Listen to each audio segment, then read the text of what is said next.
Welcome to the Exit Rich podcast, where the leading authority on buying, selling, fixing, and growing companies, Michelle Seiler Tucker, is dedicated to helping you find the path to retire rich and move on to your next adventure by exiting your business for the desired dream price you deserve. Get ready to exit rich with your host, Michelle Seiler Tucker. Hi. And welcome to another episode of Exit Rich. I'm so excited to have Brett Swarts with capital gains tax on today. You know, what we're going to talk about today is selling your business and keeping your money, because it's not what I can sell your business for, it's what you walk away with. And I truly have, I think, the best kept secret that's been proven time and time and time again over 28 years, over thousands upon thousands of transactions. I have Brett Swarts to tell us how you can sell your business and keep your money. Right, Brett? That's what we're here to talk about today. You got it, Michelle. Exactly. How to defer capital gains tax and keep more of it for you and your family versus paying it to the IRS and it's gone forever. Yeah. So let's talk about that, because so many business owners are scared right now. You know, I'm getting calls daily saying, I got to sell my business because of this new administration. And they're extremely concerned that the taxes are going to be so high that they just can't afford to sell their business. But it's also not the best time for them to sell. So I don't like business owners selling out of fear. I want business owners to sell when their business is in its prime and the business is doing the best it's ever done. So business owners, and then I have other business owners that are like saying, oh no, we're in our prime, but we're going to hold on to it because of all the taxes we would have to pay. So this is the biggest issue that business owners face, is how to sell their business, maximize value, but most importantly, keep as much as you possibly can and walk away with as much as you possibly can. So why don't you explain to us Deferred Trust, how it all works? Because so many financial advisors, I have so many financial advisor friends, and I try to talk to them about the strategy and they're just not really aware of it. So I think this is great for financial advisors, but most importantly, it's really good for business owners, because business owners should sell when it's right for them to sell, not because they're paralyzed out of fear because of increased taxes. Absolutely, Michelle. Thanks so much. And so I like to start with kind of this premise, and then we'll work through what's called three perfect storms that are going on right now that I think every high net worth individual or business owner who's considering selling. And this is kind of the premise that most high net worth, highly appreciated business owners, they struggle with the capital gains tax, and it's somewhere between 30 and 50% of their gain. If Biden's proposal goes through, it could be 50 to 70% when they go to sell, or Michelle goes to help you sell that asset. And so we use a deferred sales trust, which we'll talk about what that is here in a minute, to give them tax deferral, the ability to sell their asset, to obviously defer that capital gains tax, defer some income tax, as well as move some of the funds outside of their taxable estate, all so they can create and preserve more wealth. And so let's dive into some of the challenges that are facing individuals right now. There's really three perfect storms. The first storm is what's called the demographic perfect storm, okay? And this is according to the American Bankers Association. They did a study and they looked at this, basically all the numbers, the stats of all the wealth in America. And they found that there's really one major group that has the majority of the wealth, and that's the baby boomers. In fact, this study found that there's about $17 to $20 trillion that's going to pass from their generation to the next generation in the next 20 years or so. And it's known as the largest wealth transfer in the history of the planet. And in fact, there's about 10,000 baby boomers turning 65 every day, and there's about 77 million in the US alone. And there's three asset classes that are the most highly appreciated: private equity, which is businesses, commercial real estate, and high-end primary homes. And these illiquid assets, they want to sell, they want to diversify, and they want to defer the tax, right? But they feel trapped because a lot of old ways of doing things just don't fit what they're looking for, which is diversification, liquidity, right? And the ability maybe to go buy another business or to, put the money into some liquid assets, put some money into some real estate assets. But they feel trapped. So I'm going to pause there on that first storm and making sure that we're on the same page, Michelle. Okay, great. Well, we're definitely on the same page. Let's focus on business. Let's go ahead and get to that second storm. Yeah, so the second storm is the political storm, right? And so we touched on a little bit about this, but Biden is proposing some really big changes. And that first part of the political storm is the capital gains tax rate federally going from potentially 20 to about 40%. Okay, so instead of paying 30 to 50% in capital gains tax and depreciation recapture, it could be as high as 50 to 70%. Could you imagine that? You start a business, you're in it for $1 million, and let's imagine you're selling it for $10 million. It's a $9 million gain, and you have some depreciation recapture. 50 to 70% could be wiped out. That could be kind of paralyzing for folks. So they say, you know what? It's not even worth it. I'm not going to sell. Or let's say they have to sell, and now the majority of their wealth that they've built with that business is paid in tax. Now, do we think it's going to pass and be that high? Maybe not, but it's something to be prepared for. The second part of that storm is what's called the elimination or the reduction of the 1031 exchange. Now, business sales, by the way, and M&A deals, typically they're not even qualifying for 1031s. It's kind of not even really relevant, but that's just something to be aware of. That could potentially be reduced. But the real estate that's in that business transaction could qualify as a 1031. Good point. Yeah. But your strategy is much better than doing the 1031.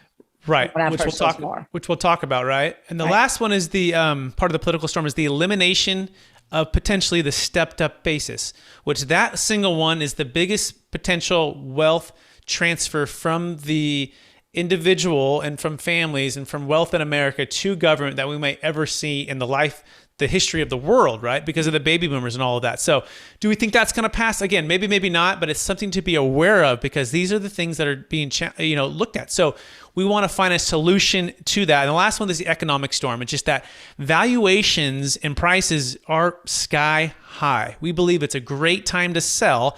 And we feel like we're in what's called the eye of the hurricane. Last year, it was kind of a wild COVID year and we weren't sure where it was going to go, where things were at. Now it's like this peaceful storm. We feel like things are kind of calm again. We think there's another storm potentially coming and valuations could change. I don't know. I can't predict those things, but stock market all-time highs, real estate all-time highs, and perhaps even businesses that are all-time highs. So we think it's a perfect time to be a seller, to get safety, to get tax deferral, to get diversification. And that's where the Deferred Sales Trust enters in. Well, business sales are at an all-time high if you're in the right type of business, the right category, meaning that, there's so much money out there. There's so much private equity money, strategic competitors, serial entrepreneurs. There are more buyers for good businesses than there are good businesses to buy. And it's really industry agnostic. It's more about the EBITDA. So when the EBITDA is over $1 million, we've got, so many private equity groups that we're working with. They're like, Michelle, we already have 12 deals in the hopper. We'll get to yours, but we already have so many. So there's so much activity in M&A right now. And this is the perfect time to sell your business, especially if you have over that $1 million in EBITDA, because that's really the sweet spot. Makes sense. And so that's where the Deferred Sales Trust comes in, which I think we should probably touch on now, which is, what is this thing, right? And why haven't I heard of it, right? Yeah, so it's the best kept secret. Nobody's heard of it. Why is that? Why don't financial advisors know about it? Why don't CPAs know about it? Why don't business owners know about it? First of all, we do have thousands of business partners across the U.S., strategic alliances that are the CPAs, national law firms, financial advisors, business brokers, commercial real estate brokers, luxury realtors. But it's such a specialized type of product in that it's literally one law firm who do all the legal work. My role is a trustee, by the way. There's just a few of us trustees. And then there's those that are actually closing deals versus those who kind of know about it, right? And it's tough because it's protected and yet it's one law firm that's doing it. But at the same time, it's been done actually over 25 years, thousands of closes, billions under management.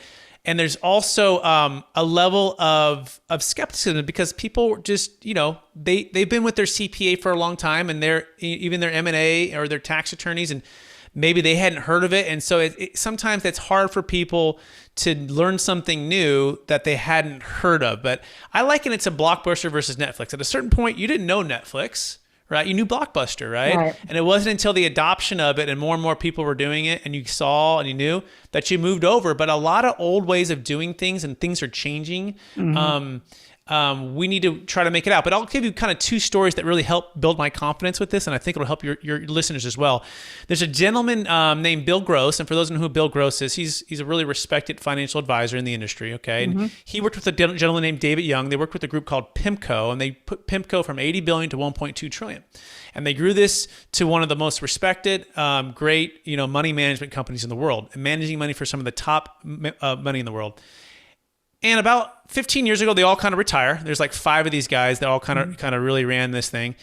And 4 of the 5 get back together. And David Young, in particular, he gets back, he brings 4 of the 5, and he gets approached with the Deferred Sales Trust about 3.5 years ago. And like most people, he's in the financial advising industry. He thought he had seen just about everything. He thought it might have been too good to be true. But he is an open mind, and he had his legal team look at it, and he looked at it, and he talked with clients and everything. He went through it for 2 years. He did a 2-year due diligence. And after 2 years, this is what he found, Michelle. A, that person who created, his name is Todd. He created this. He's the smartest person we've ever met. And 2, we're all in, and he's a part of, he's an option to manage some of the money for this. And so what I always say to folks is, I know it seems too good true to be for you, but if it's good enough for David Young and his legal team, who spent 2 years of due diligence, who have been in the industry for 30 years, who ran with Bill Gross for over 15 years, right? These are very smart, sophisticated people and their legal teams. Is it good enough for you? And we can put you on the phone with David. He's happy to talk. He's happy to tell his story. We actually have his whole podcast story. He tells it on my podcast, and you can hear that. So that would be kind of my counter to that. But we do not give our secrets away, right? We protect this thing because it's very special, and we don't want to mess it up for anyone else. So can we give like the high level version of exactly what not exactly, but a high level version of what it is without giving away any trade secrets, so our listeners will have a better idea if they think this could work for them? Yes. So your listeners and or the CPAs or financial advisors that are listening to this, you might know it as a seller carryback. So all the Deferred Sales Trust is a manufactured installment sale, and it's based upon a tax code called IRC 453, which goes back to the 1920s, which basically states if like Michelle's going to sell a $10 million business and he has no basis and no debt, and Brett wanted to buy it, let's say I wanted to buy it, I could give Michelle $1 down payment and she could carry back paper. She could become the lender. Now, Michelle only pays tax on that $1 that she received, and the other amount is in what's called a tax deferral state. It's kind of like an IRA in this sense. Like if you have, money, and the government is no stranger to tax deferral. They allow it for 401ks and for IRAs and for 1031 exchanges. And it's a study of macroeconomics, which states if we can keep the money flowing and deals happening, it actually grows the economy. And someone might have a $65 million business that they started from scratch. And if they can unlock all of that capital, they could perhaps go invest into more businesses and create more jobs and more tax revenue. So it's actually a win-win for everybody. But essentially what happens at close of escrow, instead of selling, let's say, a $10 million business to Brett on a $1, installment sale, right?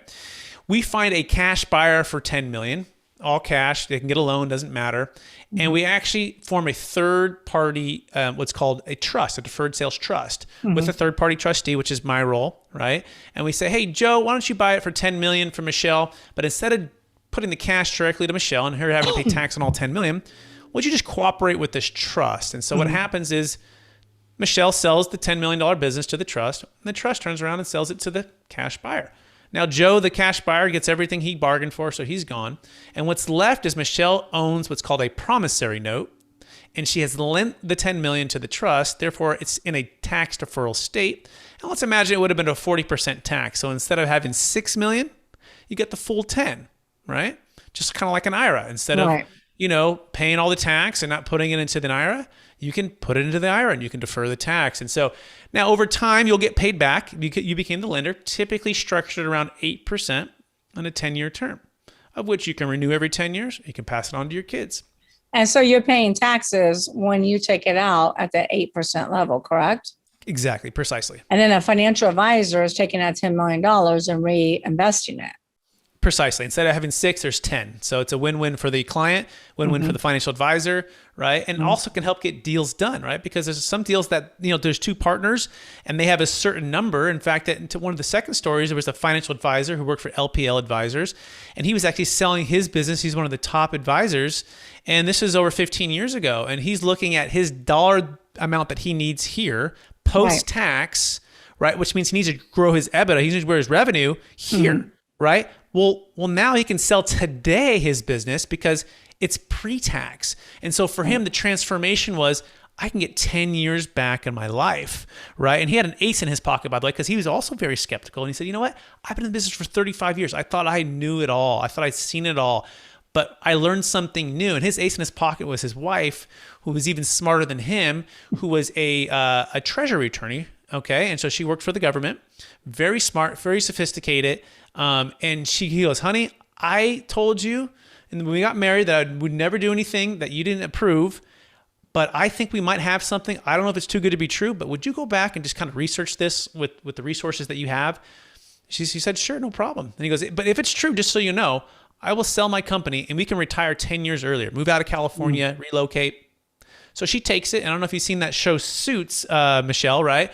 There's two power, attorneys and in every big scene, you see the one walk in and it's like and they have a stack of paper and they throw it on the table, right? And it's like, they make the big exclamation point. Well, he had given her a stack of paper and to go check it all out. And so she comes back and he goes, Brett, 48 hours later, 2 words that changed my life. She comes home from work and it's like slow motion out of a movie. And she has a stack of paper and she throws it on the table and maybe throw it, maybe kind of just place it on the table. And she says, the 2 words, Brett, that changed our lives. It's legit. And he goes, that's all I needed to hear.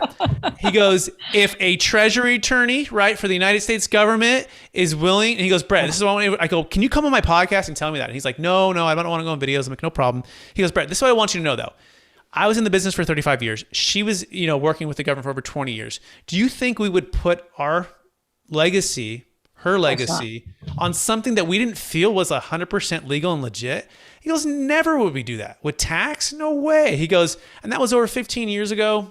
You're welcome to call me. I only listen to voice messages. I don't answer the phone. Leave a voice message and I'll call him back. So these are the type of folks that we want to show you tangibly who have done the deals, who have closed the deals and are very happy.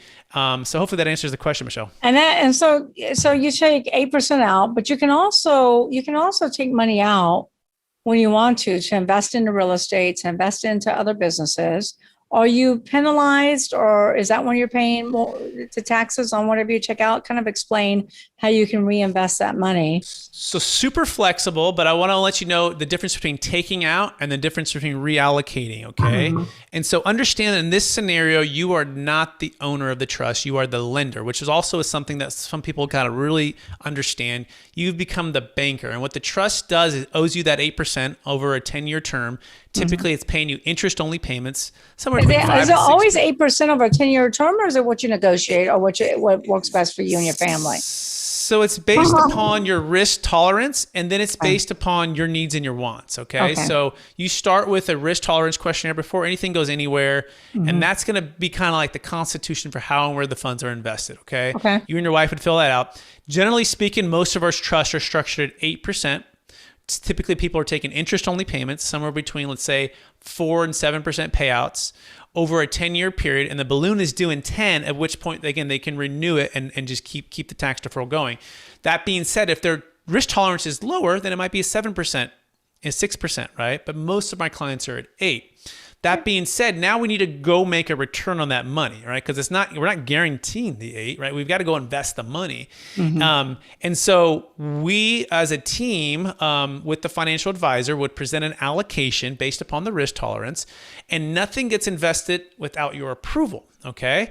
And this is the part where it's pretty cool because it can go to stocks, bonds, mutual funds, it can go into insurance, it can go to hard writing lending, it can go into real estate, and it can go into new business ventures or existing business ventures, right? In partnership with you. So I have a client, for example, he sold a $2.6 million business in Alabama, and he was faced with $600,000 of liability, and he had 3 partners. And so they bought him out. So that's another cool thing too. The partners can just buy you out. Okay. Good to go. And he went his separate way, but his next business venture was to build multifamily complexes. And so he's building tax deferred in partnership with the trust, ground up 70 units of multifamily, all tax deferred. So he didn't cash out, pay tax, and then go do that. He just reallocated some of that 2.6 to an LLC in partnership with him to do this. And so that's the power of the deferred sales trust. And it's one of the biggest misconceptions is that, oh, I'm just giving it to some financial advisor and I can't do my next business. I can't buy my next piece of real estate. And here's the cool thing versus the 1031, there's no timing restrictions, right? So if you're thinking like, well, Brett, do we have to do this in a certain period of time? No. We can literally just sit and wait for an opportunity to come up. The money sits at a bank. It's protected. Doesn't move without your approval or your signature. Very, very safe. Funds go to TD Ameritrade for the securities, right? Typically, depending on the financial advisor we're working with. Right. And then again, they can go into real estate and they can go into businesses. Does that make sense, Michelle? Yeah. So they can go into existing businesses. They can buy existing businesses. They can partner with business owners. They can buy a business. They can invest in real estate. Who makes the decision though on the allocation? So if, a client comes to you and says, hey, I got this perfect business. I want to partner with Michelle. Who makes that final decision? Is it the one that's lending to the trust, or is it you, the trustee? Great question. It ultimately is me, the trustee. It's important to understand this. However, I can't make decisions without them either, right? So it's a dual thing. And understand that, remember I said ownership versus being a lender. So if you were the owner, or if you sold it to somebody you knew, or it wasn't basically arm's length, right, then essentially that's what's called constructive receipt. The tax is triggered, right? So in this scenario, I'm a third party unrelated trustee, right? But now we want what you want, and we want to be able to work with you based upon your risk tolerance and based upon your income needs. And so all of that is, we like to say we're a part of your dream team, right? So we will review the real estate investment. We will review the suitability based upon the risk tolerance questionnaire, right? And then ultimately it looks good and it lines up, then it's a yes. But it also takes them saying yes on those investments as well. Again, if it wasn't, and that's sometimes it's the rub for people, they have to get to know me and understand our track record and what we do and type of investments. That's part of the process of doing this. But if I didn't have that, it would be a sham trust, right? It wouldn't work and you'd pay the tax. And so that's really the question you have to ask. Go ahead. Has there ever been a situation where the owner of the trust, or what do you call it, the lender of the trust, doesn't like the trustee, doesn't trust the trustee? Has there ever been a situation where the trustee walks away and you replace that trustee? Yeah, so a couple things. If I get hit by a bus, right, we have a succession plan, right, for another trustee. And then if that person, we're in the same bus, we both get hit, there can be assigned another trustee within. What if you just don't like the trustee? Yeah, if they don't like the trustee, the way I work is if they don't like the trustee, I've never been fired by a client. I might at some point, right? I've never been in a lawsuit, but at some point, if I always say, look, if it doesn't work out, and as long as it's approved with the tax attorney and it's all still above board, it's not a related party or a team member or a college roommate or the best man in your wedding, all that stuff. Like we don't sacrifice the integrity of what we've built, then yes, they can go to another trustee. So it can't be a family member, like you said, a college friend. It can't be anybody like that. It's got to be an approved trustee, correct? Exactly. And it's certified, it's approved, it's a proprietary structure.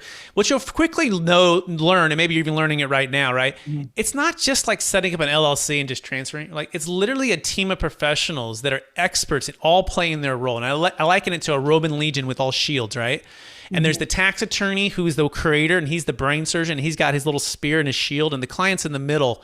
And I'm over here as the trustee, and I've got my spear and my shield. Now we're separate. We're separate necessarily to make the structure work. Then there's the financial advisor who's separate as well. And all of us is like the balance of powers, like the three. And you got the M&A advisor. And then you've got the rock star M&A advisor to sell it for the highest possible price. Absolutely. And then potentially find new business opportunities for you to invest back into. Because honestly, most of our clients, what they learned and how they built their wealth is how and where they want their wealth invested. They just don't necessarily want to be so active or have so much on their shoulders, right? They want to be able to sell to that big old M&A group to take off a lot of the stuff they don't want to do anymore, right? Still have some ownership. By the way, we can structure it as slow payouts. Like, we're closing a deal next week and he's getting a big chunk up front and then he's going to get some earn out along the way. And so we can just keep rolling those earnouts into the trust. We structure it into the deal, which, by the way, it's important for timing aspects. We want to make sure you set this thing up early, right? If the deal has gone by too far, we cannot help you. It's my understanding it has to be set up before the letter of intent is signed. Ideally, we like to be as early as possible. Let's give you the drop dead date. So this is very clear, okay? The drop dead dates on the deferred sales trust is if and when the buyer has removed all contingencies. Mm-hmm. Okay. So you might have a 100-day escrow. and 50-day due diligence. And upon day 51, they've removed all contingencies with the exception of the financing contingency, right? Or the exception of something else. Well, if there's at least some exceptions there, we can absolutely, based upon the deal, specific deal, insert or create the trust and be a part of the deal. But if you say, Brett, it's closing next week, it's closing in 20 days, all contingencies have been removed, there's nothing. They're just waiting for funding or whatever, but they're going to move forward. We're going to say, I'm so sorry, it's too late. Unless they were in a 1031 exchange. If they were in a 1031 exchange, the funds haven't been constructively received yet by that particular person, they're sending out a qualified intermediary, then we can save a failed 1031 exchange, okay? But again, that's only for that. Remember, 1031 exchanges really only work for investment real estate. They do not work for primary homes. They do not work for businesses. They do not work for cryptocurrency or highly appreciated public or private stock, whereas the deferred sales trust works for all of these assets. It works for LLCs, it works for LPs, works for partnerships, works for S Corps, works for C Corps. It can work for multiple partners, which is also another question. Someone says, well, I got 10 partners. What if 4 of them don't want to do it and 6 of them do? No problem. Are the funds commingled? No, they're not commingled. The funds are individual trusts that only do business with that particular person. What if I want to only put half of my money in and pay the other tax? No problem, right? These are all things that are very flexible. And so let's say you're selling a company for $25 million and there's $5 million of debt. You sell it for $25 million, you pay off that $5 million debt, then the $20 million goes into the trust, correct? Precisely. Okay. And so let's talk about my case study. I have a client that we're working with selling the business between $60 to $70 million, been in business for decades. Let's talk about that because they were really, they weren't really interested in moving forward because they didn't understand the program. And that's when I said, Brett, you got to do a comparison. You got to show them what they would be paying in capital gains. And you really got to do that comparison to show them a side-by-side example. So let's talk about that a little bit. But before we do, S Corp, C Corps, does it make a difference? How we would actually finally end up doing it, it does a little bit, right? C Corps do take a little bit more cooperation with the partners. S Corps, depending on how many partners are there, are typically a little bit simpler. Right. But again, every deal is deal specific, and that's where the legal brain surgeon Todd comes in and deciphers this. By the way, we work on a conditional basis as well. We'll look at the deal, we'll review the deal. You don't pay a dime unless we actually perform and you actually use the trust. So there's no cost, no obligation to getting with us early, but that's the key, get with us early. So does that answer the question? Yeah, and I thought that was a great benefit because I've been on numerous calls with the team, especially the attorney out of California. And I like the fact that he architects the entire deal. And because some of these deals can get very complicated, especially when you got kids and marriages and partners and everything else, they can become very complicated. But I love the fact that he architects the whole deal, doesn't really charge you anything until the money hits the trust. You nailed it. Exactly. Yep. So let's talk about that case study. Yeah. So they have zero basis, names. right? Yeah, we're not naming any names, but zero basis, an amazing story of just perseverance, ingenuity, teamwork, a family, really cool, okay? And so they're looking to sell and they feel trapped, right? I think you even said before, Michelle, they said, look, we'd love to sell, but I'm not going to pay this tax, so I'm not going to sell until I figure that out. And it's kind of been on hold. It's kind of got frozen until we came up with, and started talking. And so, what they're looking at is a number of things, right? A huge capital gains tax, as well as this family kind of going their separate ways. It's going to be 2 family groups, right? Mm-hmm. So what's unique about it is on the 65, if one has children, one doesn't. Mm-hmm. Yeah, one has children, one doesn't. So each trust is going to be designed, customized specifically for each family based upon their needs, based upon their family unit, right? And that the funds are not commingled; they're separate, right? And they could go back into business together if they wanted to with the trust later on, but they don't have to, right? So it's very flexible. So that's the first thing. We're going to defer the capital gains tax, of which is a big number. Okay, it's a big number. Second thing is they already are very high income earners. Okay. And I think that might even be staying on for a couple of years during this, and they're going to be paid a big amount from the group that's acquiring them. And so what's unique about the trust is that we can delay payments for a period of time. So it's not only capital gains tax deferral, it's also income tax deferral. So on a $65 million deal, just to give you rough numbers here, right? Let's just say, I don't know, it's at the 8%. That's about $5.2 million a year. Let's imagine they were they were planning on taking out half of that, which is 2.6, and letting the other half compound in there. Well, that's 2.6 plus whatever else they're making. Let's say they're making another $1 million to be running the company. They're at a $3.6 million tax bracket, right? But they're only going to be there for a couple of years until they fully get out of the deal. Well, in this scenario, we can delay the income from the trust. This is beautiful, right? Instead of taking that 2.6 or any of that amount, they can say, let's delay that for a couple of years while I'm still working and making a high income. Now, guess what? In a couple of years, when my income drops to zero, now let's start pulling from it, right? So we call that. Are you saying their $1 million salary can go into that trust too? Not the $1 million salary, right? Okay. You're saying what the I'm saying proceeds is, from the sale. imagine they're making $1 million salary. Instead of having to take income from the trust, we can delay the income. Gotcha. So we're delaying, therefore it could delay the overall tax bracket of where they're paying, right? Or let's say they might even move out of the state they're in into a new state and establish residency there, and then start pulling income from the trust. So it's a nice, elegant way to lower your overall income tax, right? And slowly pay tax along the way, okay? So that's number 1 is capital gains tax deferral. Number 2 is income tax. Here's number 3, which I think is very powerful, is the ability to move the funds outside of their taxable estate, okay?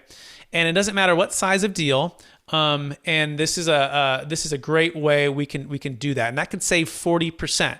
And I'll give you an idea of what that is. By the way, it has nothing to do with the stepped up basis, has nothing to do with capital gains taxes, everything to do with the entire estate at the time of death, based upon how much is inside of the taxable estate. So I'll just do an example. Right now, if you're married, $22 million is exempt. Okay, so if you're married and let's say you're worth $52 million, first $22 million is exempt. That leaves $30 million. That's not exempt. Times 40%, that's $12 million estate death tax, okay? If at time of death, your $52 million was inside of your taxable estate. So the intent is to get it outside the taxable estate. The challenge is most clients, before they meet us, they can't get it out fast enough. They can't gift it enough. They don't want to give it all away to charity. They don't want to buy a ton of life insurance. So the solution is the deferred sales trust. At close of escrow, and it needs to be at close of escrow, it has to be a legitimate sale. Let's imagine that was a $30 million asset. We can sell at 30 and simultaneously move it outside the taxable estate. Now, your clients, by the way, are still relatively young, right? They're easily, that $65 million between the two of them, it could easily grow to $120 million. And this is the cool part. With our strategy, we're able to grow outside the taxable estate. So very powerful, proven. By the way, you're probably wondering now, well, how the audits, how's this, has this been tested? It's been tested. That was going to be my next question. Tell us, you've told us all the positives, tell us the negatives, tell us about auditing, tell us about, how. Yeah, let's start with audits and then we'll get into fees and maybe some of the other challenges that people want to know about.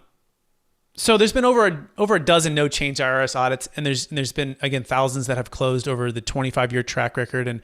But what's really unique about this, Michelle, is all of these audits have been no change successful audits. I mean, 0 changes. And so I want to give the analogy, if Michelle and I were to get an audit, and we probably keep really clean books and we report everything as best we can, but there might be a receipt missing, there might be something that was off. And so what are the odds, Michelle, that we're not going to get even a single change on an audit, right? What are the odds of that? I would probably likely say 1 in a million, right? That you and I aren't going to get a single change. Well, in every single one of these deferred sales trust audits for individual clients that were not triggered by the deferred sales trust, by the way, there was no changes. In fact, one of the biggest ones was in California, Southern California. It was a $125 million deal.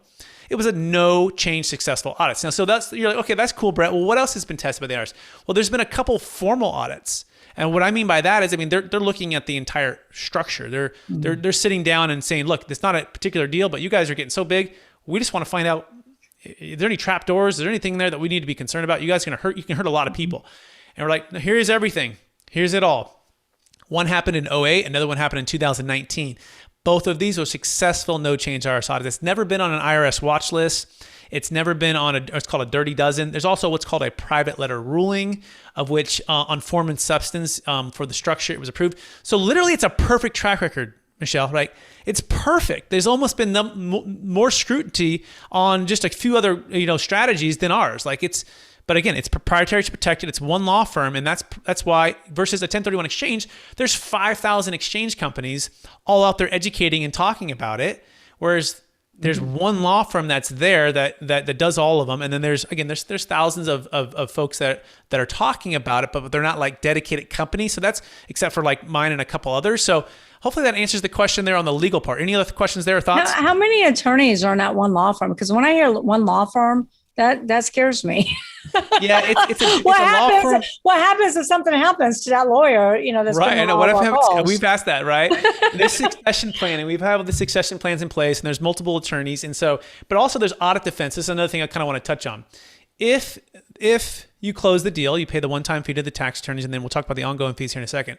But there's lifetime audit defense. So if anyone ever approaches you with a tax deferral strategy, especially for your $65 million sale, you should ask a couple things. And one of the first things you should ask is, what happens if I get audited by the IRS? Like, that's great, you have a perfect track record, but what happens to me when they audit me on my $65 million deal? Who's going to pay for all that legal stuff? Well, that's 100% covered by the law firm, who has the perfect track record, right? And so that's the second question you really want to ask is, okay, well, what is your track record? Like, you've done all these surgeries. How many of these patients have you lost at the operating table? How many have gone to jail? And none of them have died, and none of them have gone to jail for us. Again, so it's perfect. The next question you want to ask is, well, how many of you closed? Thousands, billions under management. Okay, and then it's just talking to their professionals, which we're happy to do once they sign the NDAs, right? We're happy to do that, and most of them end up joining us, right, and referring us business.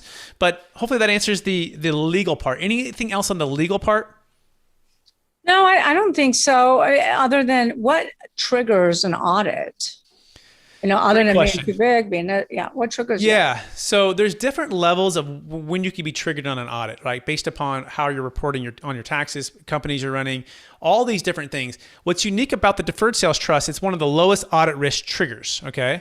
So it's really low. It's just a very small percentage. So we don't think it's an audit trigger. And by the way, what you're saying to the IRS is you're telling them, hey, I owe you all this capital gains tax. It's just in a deferral state. So it's not like we're hiding anything, right? Right. There's nothing offshore. We're saying, hey, look, we sold for $65 million. Our basis was zero. This is the tax we actually owe you. We just have taken it on an installment sale over time, and we're going to slowly pay tax over time. But again, remember, this is good for the IRS because the IRS says, that's great, because what's the reverse of that? You don't sell it for $65 million. There's not a big, commission paid to Michelle. There's not a big lender. There's not that money getting infused into the economy to create more jobs. Remember, stocks, bonds, mutual funds, new businesses, new developments, real estate developments, all of that spurs revenue, tax revenue, more than just someone sitting on this big pile of money and being like, I don't want to sell. So I want to kind of dispense that false belief that this is a really good thing for everyone. It's a win-win for everyone. And so does that make sense, or any questions? Yeah, that makes sense. Who handles the taxes? So let's say my client, and we sell my client's business for $65 million. Mm-hmm. They invest the money. Who handles the tax returns? Who handles all of that going forward? Yeah, is that their own attorney, or is that that would be their personal. So let's talk about how that works. Okay, so we're not wanting to take over their all their stuff. They stay with their CPA. They receive a 1099 based upon the income they received, right? Mm-hmm. So let's say they received $500,000 of payments in a year. They'll get a 1099 that says, hey, you received $500,000. Right. Let's say they dipped into principal. They'll pay capital gains tax, and when they dip into principal, some people take principal and interest payments. And essentially 1099, you report that to your CPA. So very simple on that side. Is there a time frame when you have to pay that principal, when you have to take that principal out? Is there a no time frame on the principal. That's the cool part, right? Yeah, no time frame on the principal, and no dollar limit there. It's really a nice piece. There's no like minimum required distribution like an IRA would have. So yeah, no, you can keep that principal in there, and you can just live off the interest. And then if you dip into principal, you'll pay tax there as well. So I've been in the industry for over 20 years. We've done, I personally have sold over 500 companies. My firm has sold even more than that. And I've heard about different programs, but I've also heard of scams. Mm-hmm. But I've heard about different programs. Who's your competition? Who else out there is doing this? Yeah, great question, right? And so there have been some copycats that have popped up in the last, let's say, 5 to 7 years. And what's interesting is they don't have the IRS track record, right? And so we always say is don't do this at home or on your own or with someone who hasn't been through. And some of them say, hey, we've never been tested by the IRS. Like we're clean. You're like, that's not what you want. You want those who've gone through the fire of the IRS on multiple occasions with multiple deals over multiple years. And so, yeah, there are some copycats that maybe have tried to reverse engineer what we do. But I wouldn't go with those surgeons, right? I would make sure you get with the best who have a perfect track record. So the other competitions would be like a Delaware statutory trust, but again, that's only works for 1031, or like a charitable remainder trust, which is great, by the way, if you're 100% charitable, essentially, right? Yeah, we talked to one of those charitable trusts, and it was so complicated. In fact, my same client has a $65 million transaction. It was just so complicated. At the end, they're like, "Oh my gosh, we have to give all our money to charity."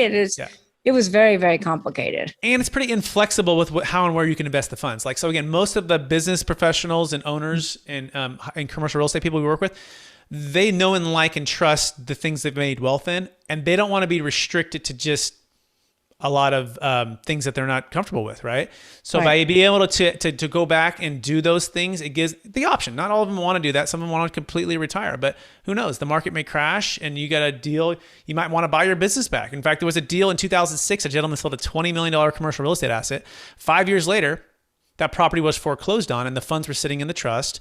And the bank calls up and says, "Hey, you know that property you sold to that 1031 buyer?" "Yeah." "Well, we just foreclosed on it. We're curious if you want to buy it back." And he says, "Well, maybe. What's the price?" So, well, it's 60 cents on the dollar.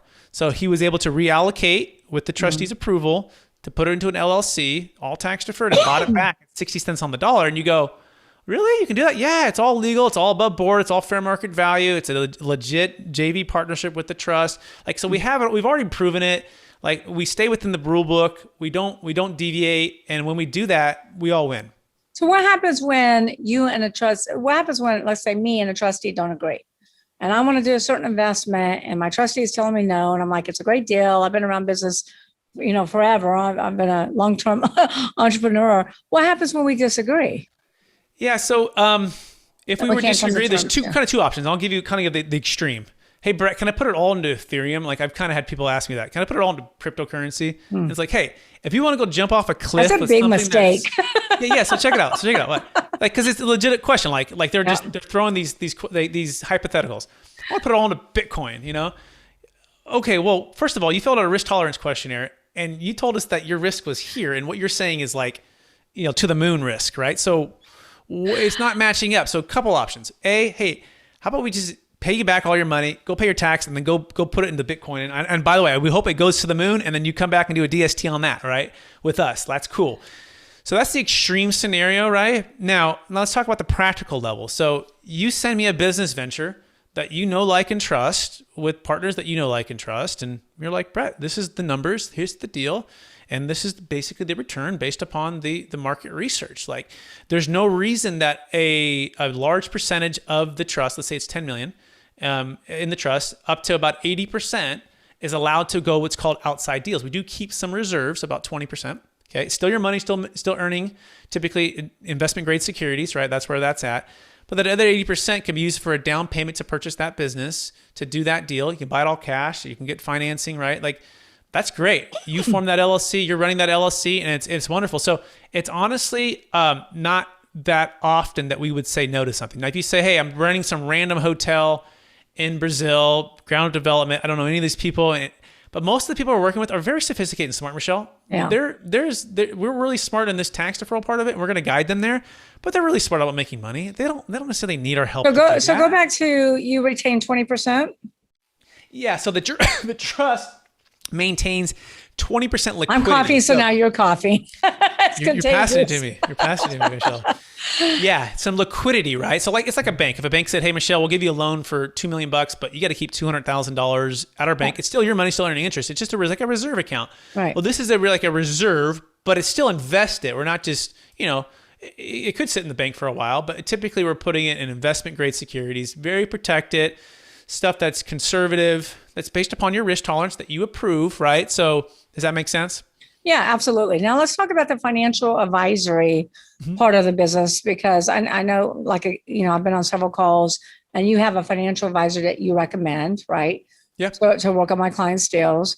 And, but we can bring our own financial advisor to the table, correct? So two things. So we really got to make sure that the advisor gets to us first. Okay. And then the advisor is bringing their client. Okay. It's important that the order of that is in the correct order, because it can be construed as constructive critique. Part of, like, you remember what I said in the beginning, too much control, or knowing the trustee, or your team member, or your best man in your wedding, or whatever, right? Like, we don't want to even touch the line that basically that person's running the deal, right? That they're calling all the shots, right? So we like to keep that separate from the trustee and the financial advisor. Now, if the financial advisor gets educated, gets signed up, signs the NDA, gets everything in order on our side, and then absolutely has a client that he brings to the table, no problem. He could be the financial advisor. Okay, so the financial advisor has to be signed up with you first. Basically, yes. Okay. But a client, if I have a client, they love and trust a financial advisor. We can refer to financial advisor. They sign up with you, and then they can represent their client versus going with one of. That sounds like a good order. Advisors. That sounds like a good order, right? We wouldn't want to be. We want the advisor to come in, and so let's talk about that. Some of these big house advisors, they're like the old Wells Fargo bank. They just never want to do business with things that are new or different, or not something that they created, right? So we work with a lot of independent folks, right? We work with a lot of let's just say not the big boxes, right? So realize that just because you have a financial advisor, in fact, I had a brother-in-law, I'll give you a story. He worked for Morgan Stanley, and he worked there for over 10 years. And part of why he left and went independent is because he couldn't offer the deferred sales trust. So he saw the value in offering this tool more than just the value of holding on to, Morgan Stanley, among other things. This is one of the reasons he left, right? And they were a great firm for him, but he's like, my clients need this. And so he moved. And so we also work with financial advisors if, they're looking for alternatives to be able to offer this. So the answer is get with us early, right? Talk with us, get everything in order, and then we're happy to work with you. So you've told us all the positives. Tell us some of the negatives, Yeah. So the biggest things that we come up against are, what are the fees, right? We touched on that briefly, but let's touch on it right now. And that's typically some of the biggest challenges. Although once your deal is at least $1 million of net proceeds and $1 million gain, we think it's basically a home run for about anybody out there, okay? So if the deal's too small and the tax is too small, then it's not worth our fees. So we don't want to do the deal. But if it's at least above that, then it's probably what's a good sweet spot? Like, is a good sweet spot like $1 million and up, $5 million and up? Yeah, exactly. So $1 million net proceeds, very important to understand that, different than just if it's a $3 million sale, but you owe $2.5 million in debt, like, it's not a good deal. So the minimum is a $1 million net proceeds and at least $1 million gain. Again, if you're selling for $3 million, but you bought it for 2.2, it doesn't sound great, right? So I really want, ideally, very low basis, which, by the way, the most of the business owners we work with, they're at zero basis anyways, right? And they're selling for $3, $5, $10, $25 million, right? They're the biggest deal, $125 million, right? So we've done lots of big deals. Working on one right now. It's like a $50 million sale out of Minnesota. So there's lots of there needs to be lots of gain, okay, to get a lot of pain to justify our fees. So what are our fees? Typically about 1.5% of the gross sales price is typically the one-time fee to the tax attorney. Okay, so let's just use a simple math. On $1 million gross sales price, $15,000 to the tax attorney. Okay, paid at close of escrow, only 1.5%, right? No matter the price of the business.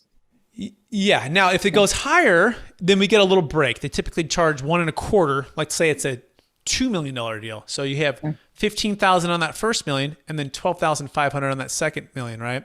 Right. So that's the general fee structure. So we'll keep it simple there. Now, second is the ongoing fees, and that's including myself as a trustee, as well as the financial advisor. And it's generally between, give or take, 1.5% to 2%, just depending on how and where the funds are invested, depending on what actual amount hits the trust, because they might sell for $65 million. Let's imagine they owe $30 million, right? Okay.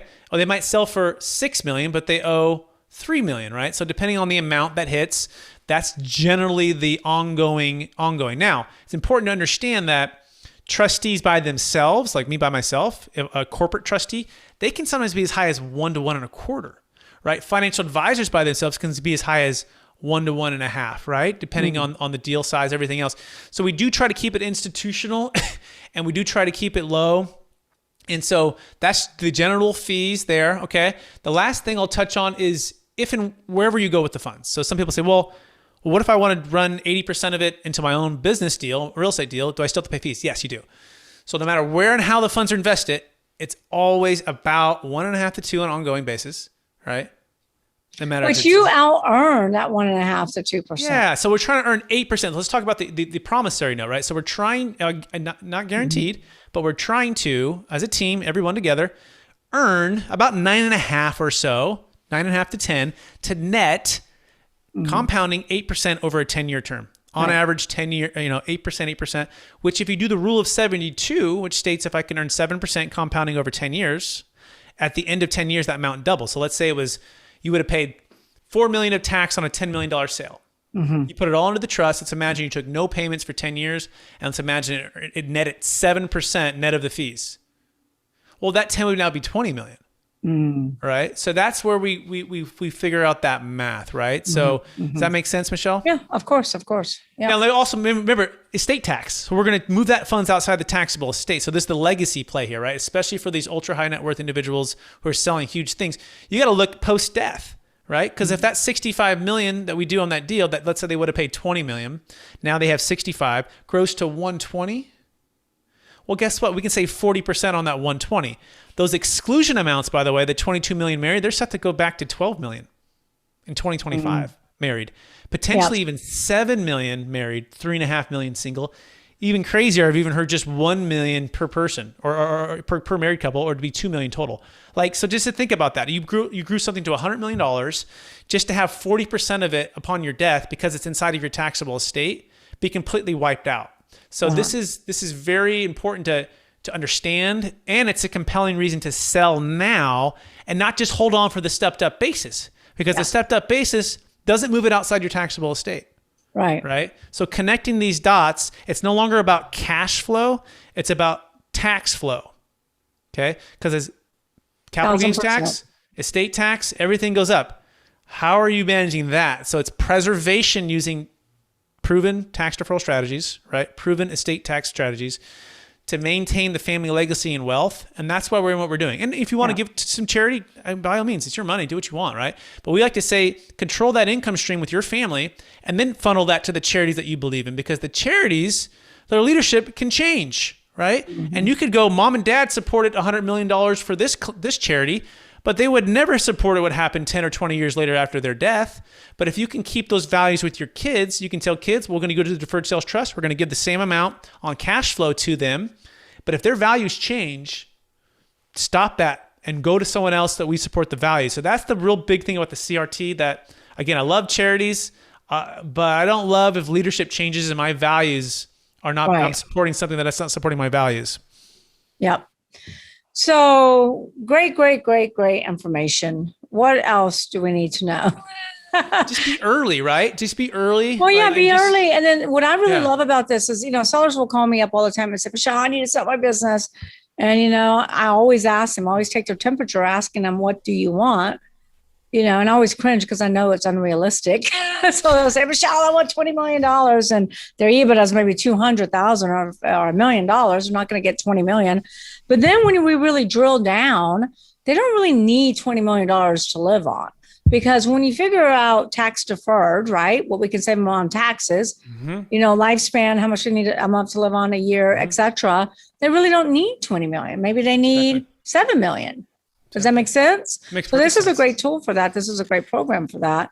And let me add to that too, Michelle. So what I would say is this: separate the emotion of the exit plan versus selling your baby, right? Your blood, sweat, and tears for the last 20 years. I've been a psychologist, psychiatrist for the last 20 years in M&A, because that's the number one thing we got to do is get them to change your mindset. Your business is not your baby; it's your most valuable asset. That's right. correct. And so, but this is important to understand, right? Because when it is your baby, and when you're selling your $65 million asset, and you're bringing in Brett Swarts, and you're bringing in Deferred Sales Trust, and you're bringing in these tax attorneys, and all of these really big promises, right? It can be overwhelming. Yeah. Right. So I like to say separate the two and just focus like a laser on the exit plan and your vision for your wealth and your family and your legacy, and check that box off. Now, once that's checked off, breathe, relax, list the business with Michelle, let her go get a rock solid price. So you're not having to commingle, rush around, make last minute decisions that are going to affect your family and your legacy for, generations and generations to come. So separate those two. Do yourself a favor and take action right now. Get with Michelle, get with me. Again, no cost, no obligation consultation. Let's plan that out. Let's architect that and then sell. Does that make sense, Michelle? Absolutely. Do you ever see anything changing in the IRS, changing regulations, changing that would completely change this trust defer program? It absolutely could. Just like they're taking away the 1031 exchange, they could take away IRC 453. Let me just give you quickly why we think that's not as probable, okay? Because part of the 1031 exchange from the IRS's perspective, or the government's perspective is a better way to put it, because the IRS just enforces the law, the Congress makes the law. From Congress' perspective, they're basically saying, look, people are doing this thing called swap until you drop. They're just doing 1031 exchanges, dying, stepped up basis, and we're never getting paid on the tax. Like, we're not getting our fair share in their minds, right? And they're saying, look, even worse, in the 2008 crash, they're running up all of these 1031s, overpaying for these properties just to see them lose half or all of it. And all of a sudden, we're not getting paid again. Right. And so they're going, well, this isn't great for us. But what could be cool for us is on the deferred sales trust. Remember, by the definition of it, we are diversifying and we're giving back time, which also means what? We're diversifying the chances for the government to get the tax revenue, right? So would the government rather have you be in one single asset class, all of your capital, all of your money, 1031ing, or even in a business for that matter, right? Your $65 million business, who knows? Something could crash, something could change in the world, and your $65 million business can go in half. Yeah. Right. And with it happens every day. Yeah. Something could happen, I don't know, depending on the business you're in. Or would they rather have you sell it, give you the incentive to sell it, and then infuse it into all of these other businesses and companies that spur economic growth? So we believe that's why it's a winner for everybody and why they wouldn't go away. The second thing is during the Depression, part of the challenges was lending. Right. They want to be able to incentivize the American people to be the bank if they need to be. If the government tries to take over the bank, all the banks, they don't want to be in the business of banking, right? Everything comes to a grinding halt. So when we can incentivize commerce to happen, this is the essence of IRC 453, which is the ability to become the bank and have an incentive to do that. That's why we think it will not be taken away, but we don't know for sure. There's some crazy stuff on the table right now. So, but as the laws stand today, it's good. Now, if it was taken away, do we think they would grandfather you in? Yes, we think they would grandfather you in. That was my next question. Would you be grandfathered in? Yeah, we think so. But again, we're not the Congress. We're not the president. So if you can continue to extend the terms on the capital, the principal, then they're not getting paid either. So it's kind of like the 1031 scenario. They are though, because again, that business was sold for $65 million. That new company that came in has probably grew that to $200 million within 10 years, and new employees and new innovation and new tax. And this $65 million is invested into the stock market, which is growing those companies and other business ventures. So they are getting the tax revenue, right? Again, it's like getting the tax revenue. They're just not getting the capital gains, right? Yeah, you're right. They're not getting the capital gains tax. But remember, that's okay for them. They're looking at that and they're saying, look, our ROI on this, if we don't allow certain things, right? It's short-sighted to be like, just give me that big, out of 65 million, give me that 20. It's short-sighted to go, well, why don't we just help them to make this thing create way more wealth, which creates way more tax revenue than just a short-term 20, right? Does that make sense? And it's been around forever, right? Since 25 years, yeah. 25 years. Okay, great. Any and last IRC 453 is 1921. So that's the foundation of the structure. How we apply the law, which is where the secret sauce is, right? The foundation, everyone knows. Everyone knows 453. All the CPAs know it. But their secret sauce is how we apply the law. And that's the secret sauce. That's been around for 25 years. Okay, perfect. Any last minute thoughts? Anything else that you feel like our listeners should know? I mean, this is a wealth of information. Just go back and rewind it and watch it again. It's a tremendous tool. I mean, it's a tremendous tool. I always tell business owners, you don't determine when to sell because of what the tax law is. You determine when to sell when your business is doing well, when your business is in its prime and doing the best. I agree with you. Yeah. And you can find me at capitalgainstaxsolutions.com, but reach out to Michelle if you're watching this and we'll work together to get you on a free consultation call. We had a free ebook as well. You can search it on YouTube, Capital Gains Tax Solutions. And then I've had Michelle on my own podcast and coming out with a book here shortly. She'll be a part of one of those chapters, and perhaps that one deal will be closed with the client that you brought by then. And then we can really even share some details there as well. So all that being said, thanks Michelle for having me on the show. It's been more than a pleasure. Thank you so much. Thank you so much, Brett. It was a wealth of information. And thanks to all my listeners at Exit Rich. Remember, go out and get my book, Exit Rich, at exitrichbook.com. I think, Brett, you're reading my book, right? I'm a third of the way through, and I'll make that Amazon review for you because it's an amazing book. Perfect. So go to exitrichbook.com. All of Brett's information will be in the show notes. Make sure you connect with him on social media. Make sure you reach out to myself and to him, as we're a team now. We're working together. And thanks again to all of my listeners, all of my followers. And thanks again for listening to Brett from Capital Gains Tax, the best solution to defer capital gains. Thank you. Bye-bye.